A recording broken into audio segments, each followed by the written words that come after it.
أعوذ بالله من الشيطان الرجيم. بسم الله الرحمن الرحيم. الحمد لله رب العالمين الرحمن الرحيم مالك يوم الدين. إياك نعبد وإياك نستعين. اهدنا الصراط المستقيم صراط الذين أنعمت عليهم غير المغضوب عليهم ولا الضالين. اعوذ باللہ من الشیطان الرجیم. بسم اللہ الرحمن الرحیم. الحمد للہ والصلاة علی اہلہا. اما بعد فقد السلام علیکم ورحمۃ اللہ وبرکاتہ. آؤ کتاب پڑھیں. برزخ کا سفرنامہ ہم آپ کی خدمت میں پیش کر رہے ہیں کتاب کی صورت میں الحمدللہ، اور گفتگو اس کتاب کے دوسرے حصے میں شامل ہے. پیج نمبر 234 تک ہماری گفتگو کا سلسلہ پہنچ گیا تھا. 11 قسم کی عورتیں بیان کی گئی ہیں. اس سے پہلے مردوں کے عذاب کے سلسلے میں بات ہو چکی ہے. جو 11 قسم کی عورتیں بتائی گئی ہیں قرآن و حدیث کی روشنی میں، اس سلسلے میں 2 قسم کی عورتوں کا انجام آپ کی خدمت میں پیش کر دیا گیا ہے. اب تیسری اور چوتھی قسم کی عورت کا انجام آپ کی خدمت میں پیش کرتے ہیں. سینے کے بل لٹکی ہوئی عورتیں، تیسری قسم.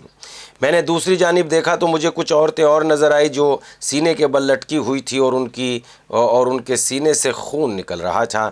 میں نے پوچھا ان بیچاریوں نے کس گناہ کا ارتکاب کیا جس پر انہیں اس قدر بھیانک عذاب نصیب ہوا ہے؟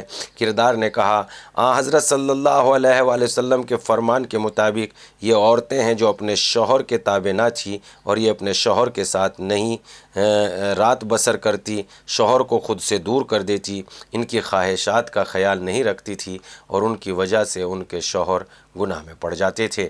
پیغمبر اکرم صلی اللہ علیہ وسلم نے ایسی عورتوں کو دنیا کی بدترین عورتیں شمار کیا ہے اور فرمایا ہے میری امت کی بدترین عورتیں وہ ہیں جن میں یہ ناپسندیدہ صفات پائی جائیں. وہ عورتیں جو اپنے خاندان میں ذلیل اور بے وقت ہوں اور اپنے شوہر کے سامنے بڑی اہم بن جائیں. وہ عورتیں جو شوہر کی غیر موجودگی میں صاف ستھرے اور بن سنور کر خوبصورت لباس زیب تن کرے، جب شوہر ان سے باتیں کر رہا ہو تو ان کی توجہ کسی اور جانب ہو اور ان کی باتوں پر کان نہ دھرتی ہوں، ان کی کہی ہوئی باتوں پر عمل نہ کرے، اسے منہ زور گھوڑے کی مانند رہیں جس پر جب انسان سوار ہونے لگتا ہے تو وہ اچھل کود شروع کر دیتا ہے. یہ اپنے شوہر کے ساتھ اس قسم کا برتاؤ کرتی ہیں، اس کی بات نہیں مانتی اور اس کے ساتھ سونے سے گریز کرتی ہیں.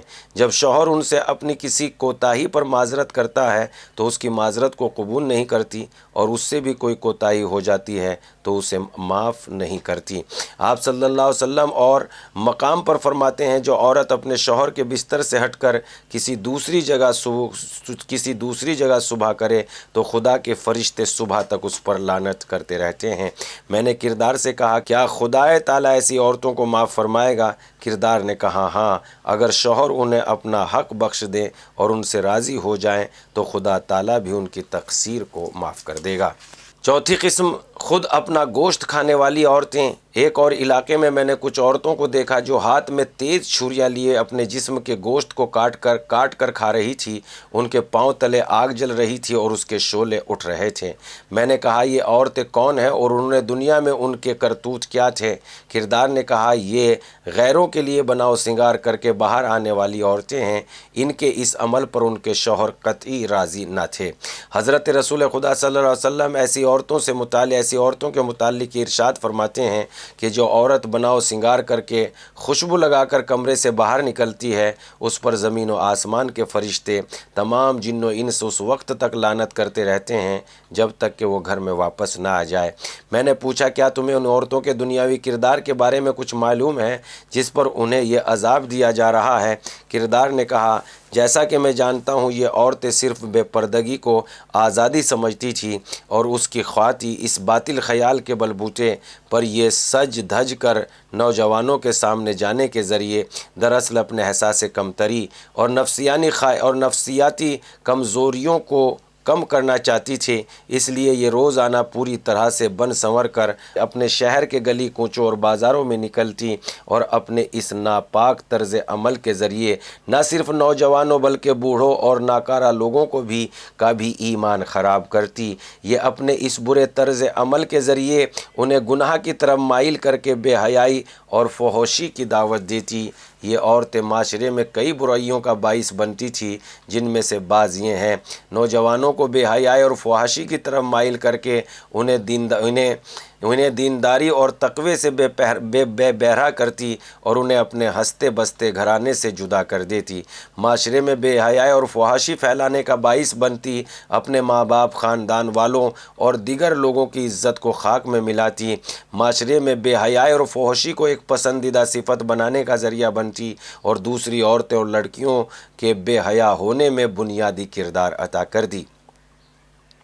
اپنی بے حیائی اور بے عفتی کی وجہ سے اسلامی معاشرے کی مختلف بلاؤں اور مصیبتوں میں گرفتار ہونے کا باعث بنتی تھی، جن میں سے بے برکتی اور خشک سالی، طاعون، زلزلہ، اس طرح کے دوسری کئی نئی بیماریاں شامل تھیں۔ حضرت صلی اللہ علیہ وسلم نے اپنی دختر نیک اختر حضرت فاطمہ زہرا سلام اللہ علیہ سے فرمایا: اے میری بیٹی، جو عورت اس نیت کے ساتھ بناؤ سنگار کرے اور بہترین لباس پہن کر گھر سے نکلے کہ لوگ اسے دیکھیں، اس پر ساتوں آسمانوں اور زمین اور تمام روئے زمین کے تمام فرشتے لعنت بھیجتے ہیں، وہ ہمیشہ خدا تعالیٰ کے قہر کا شکار رہے گی اور جب مر جائے گی تو اسے آگ میں داخل کر دیا جائے گا۔ حضرت امام جعفر صادق علیہ السلام نے اس طرح کی عورتوں کے بارے میں ارشاد فرمایا: جو عورت اپنے شوہر کے علاوہ کسی اور کے لیے خوشبو لگائے گی جب تک وہ اپنے بدن اور لباس کو خود دھو کر خوشبو ختم نہ کر دے، اس کی نماز قبول نہیں ہوگی۔ اس کا یہ دھونا ایسا ہی ہے جیسے انسان غسل جنابت کر کے پاک ہو جاتا ہے۔ میں نے کہا: یہ عورتیں کب تک آگ میں جلتی رہیں گی اور خود اپنا گوشت کھاتی رہیں گی؟ کردار نے کہا: جب تک ان کے لیے مقررہ عذاب کی مدت ختم نہ ہو جائے یا پھر ان کے لواحقین کی دعائے خیر کی وجہ سے خدا تعالیٰ انہیں اپنی رحمت اور بخشش میں شامل نہ فرمائے۔ کچھ اشعار ہیں، ان کا ترجمہ ہم یہاں پر تحریر کی کتاب میں آپ کی خدمت میں پیش کرتے ہیں۔ پاک دامنی کیا ہے؟ چہرے کو چھپا کر رکھنا، اپنی آبرو کی حفاظت کرنا، خود پر قابو رکھنا۔ کسی دانا کی نظر میں ہماری عزت و ناموس کی مثال ایک خزانے کی مانند ہے جسے پوشیدہ رکھنے میں ہی عافیت ہے۔ اے اپنی عزت و ناموس کی نمائش کرنے والوں، باپردہ کو بے پردہ کرنا جائز نہیں ہے۔ عورت کی نامحرم کے ساتھ نسبت ایسی ہی ہے جیسے غلے کے ڈھیر کی آسمانی بجلی کے ساتھ، کیونکہ کوئی بھی غلے کے ڈھیر کو آسمانی بجلی کی زد میں رکھنے کا خطرہ مول نہیں لیتا۔ جب تک کہ نامحرم پر نظر نہ پڑے انسان کے دل میں کوئی وسوسہ پیدا نہیں ہوتا، جیسا کہ بھوکے شخص کی جب روٹی پر نظر پڑتی ہے تو اس کے صبر کا پیمانہ لبریز ہو جاتا ہے۔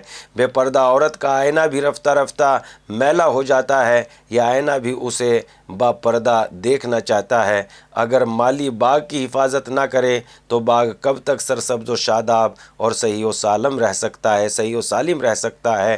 اگر غریبوں کو حساب و کتاب کے ساتھ دینے کے بجائے ان پر پورے گھر کا دروازہ ہی کھول دیا جائے تو پھر گھر میں مزید غریبوں کی امداد کے لیے کچھ نہیں بچے گا۔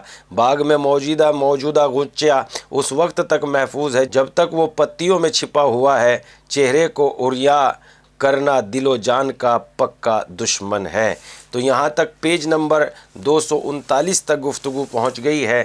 انشاءاللہ ہم پھر آپ کی خدمت میں حاضر ہوں گے اور 5ویں قسم پر جو عذاب میں مبتلا رہے گی عورت، وہ کس سلسلے میں ہوگا، اس سلسلے میں بات کریں گے۔ تب تک کے لیے دیکھتے رہیے آؤ کتاب پڑھیں۔ خدا حافظ۔